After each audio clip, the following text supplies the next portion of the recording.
নমস্কার বন্ধুরা, আপনারা সবাই কেমন আছেন? আশা করি সবাই অনেক ভালো আছেন। লক্ষ্মীর রান্নাঘরে আপনাদের অনেক অনেক স্বাগত। আজ আমি তৈরি করে দেখাবো টমেটো স্টিক রেসিপি। এই রেসিপিটি বাড়িতে এইভাবে একবার বানিয়ে খেয়ে দেখবেন, খেতে কিন্তু খুবই ভালো লাগে। ছোট থেকে বড় সবাই কিন্তু এটা খেতে খুবই পছন্দ করবে। তাহলে চলুন দেখে নিই আমি এই রেসিপিটি কিভাবে তৈরি করছি। এখানে আমি এই রেসিপিটি তৈরি করার জন্য একটা বড় সাইজের টমেটো নিয়ে নিয়েছি। এবার টমেটোটাকে আমি এরকম ছোট ছোট করে কেটে নেব। এখানে আমি অল্প পরিমাণে তৈরি করব, তার জন্য একটা টমেটো ব্যবহার করেছি। আপনাদের পরিমাণ হিসাবে কিন্তু টমেটোটা ব্যবহার করবেন। এইভাবে একবার এই রেসিপিটি তৈরি করে খেয়ে দেখবেন, আশা করি অনেক ভালো লাগবে। আমি টমেটোগুলোকে ছোট ছোট করে কেটে নিয়েছি। এবার একটা মিক্সি বাটিতে নিয়ে নেব, আর এটাকে জল ছাড়া আমি একটা সুন্দর পেস্ট তৈরি করে নেব। দেখুন আমি কত সুন্দর করে একটা পেস্ট তৈরি করে নিয়েছি। এবার একটা মিক্সি বাউল নিয়ে নেব।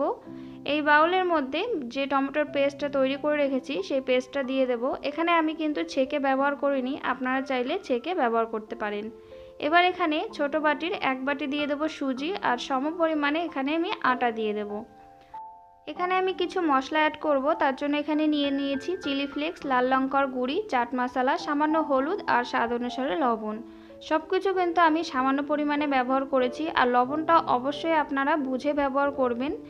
এবার আমি সবকটা উপকরণ হাতের সাহায্যে ভালো করে মেখে নেব। এখানে কিন্তু আমি একটু জল ব্যবহার করব না, সম্পূর্ণটা এখানে যে টমেটোটার পিউরি রয়েছে সেটা দিয়েই আটাটার ডো তৈরি হয়ে যাবে।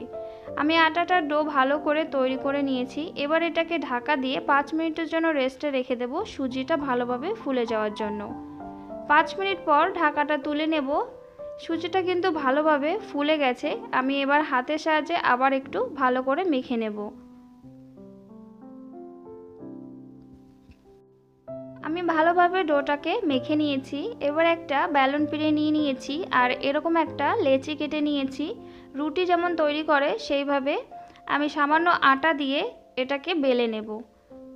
আমার চ্যানেলের রেসিপি যদি আপনাদের ভালো লেগে থাকে তাহলে অবশ্যই লাইক করে দেবেন। নতুন বন্ধু হয়ে থাকলে চ্যানেলটিকে সাবস্ক্রাইব করে আমার পাশে থাকবেন। আমি পাতলা একটা রুটির মতো করে বেলে নিয়েছি, ঠিক এইরকমভাবে। এবার আমি এর সাইডের যে পার্টগুলো আছে সেগুলো আমি কেটে বাদ দিয়ে দেব। আপনারা চাইলে কিন্তু এভাবেই তৈরি করে নিতে পারেন, তবে আমি একই শেপে তৈরি করব, তার জন্য এখানে সাইডের পার্টগুলো কেটে একটা স্কোয়ার শেপ দিয়ে নেব। আর যে সাইডের পার্টগুলো আছে সেগুলো দিয়ে কিন্তু আমি আবার নতুন করে তৈরি করে নেব। এবার আমি এটাকে লম্বা লম্বা করে একটু মোটা রেখে রেখে কেটে নেব। আপনারা আপনাদের যে কোনো শেপে, পছন্দের শেপে কিন্তু কেটে নিতে পারেন। আমি এরকম শেপেই কেটে নিচ্ছি। আমি ঠিক এইভাবে সবটুকু কেটে নিলাম। দেখুন ঠিক এরকমভাবে আমি কিন্তু কেটে নিয়েছি। এবার একটা কড়াই নিয়ে নিয়েছি। কড়াইতে আমি পর্যাপ্ত পরিমাণে তেল দিয়ে দেব। তেলটা যখন হালকা গরম হয়ে যাবে তখন লো টু মিডিয়াম আঁচে রেখে যে স্টিকগুলো তৈরি করে রেখেছি সেগুলোকে দিয়ে দেব। এখানে কিন্তু পুরোটাই মিডিয়াম আঁচে এটাকে ভাজতে হবে। হাই আঁচে দিলে কিন্তু একদমই ক্রাঞ্চি হবে না, খেতে অতটা ভালো লাগবে না। আমি এটাকে এরকম সোজা সোজাভাবে দিয়ে দিচ্ছি। এটা যদি বেঁকা হয়ে যায় তাহলে কিন্তু স্টিকগুলো বেঁকা হয়ে যাবে।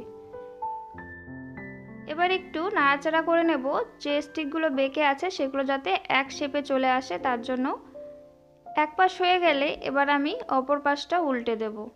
এইভাবে কিন্তু উল্টে পাল্টে মিডিয়াম আঁচে রেখে একটু সময় নিয়ে এটাকে ভেজে নিতে হবে। গোল্ডেন ব্রাউন হওয়া অবধি আমি এটাকে ভেজে নেব। দেখুন আমি কিন্তু এটা গোল্ডেন ব্রাউন হওয়া অবধি ভেজে নিয়েছি। স্টিকগুলো একদম তৈরি হয়ে গেছে। এবার আমি একটা প্লেটের মধ্যে নামিয়ে নেব। বাকি যে স্টিকগুলো আছে সেগুলোকেও আমি ওই একইভাবে তেলের মধ্যে দিয়ে দেব। আর এটা যখন তেলের মধ্যে দেওয়া হয় দেখুন কি সুন্দর ফুলে ওঠে। আমি সবগুলো স্টিক একইভাবে ভেজে তুলে নেব। আমি সবগুলো ভালোভাবে ভেজে তুলে নিয়েছি। এবার আমি একটা প্লেটের মধ্যে নামিয়ে নেব। এটা কতটা ক্রাঞ্চি হয়েছে আপনারা শব্দটা শুনেই বুঝতে পারছেন এটা কতটা ক্রাঞ্চি হয়েছে। এটা কিন্তু আপনারা টমেটো সস দিয়েও সার্ভ করতে পারেন। এটা কিন্তু টমেটো সস দিয়ে খেতে কিন্তু দুর্দান্ত লাগে। তৈরি হয়ে গেছে টমেটো স্টিক রেসিপিটি যদি আপনাদের ভালো লেগে থাকে তাহলে অবশ্যই লাইক করে দেবেন। নতুন বন্ধু হয়ে থাকলে চ্যানেলটিকে সাবস্ক্রাইব করে আমার পাশে থাকবেন। একবার হলো বাড়িতে এইভাবে তৈরি করে খেয়ে দেখবেন, আশা করি অনেক ভালো লাগবে। ভালো থাকবেন, সুস্থ থাকবেন, আবার চলে আসবো পরবর্তী রেসিপি নিয়ে। ততক্ষণে সাবধানে থাকবেন।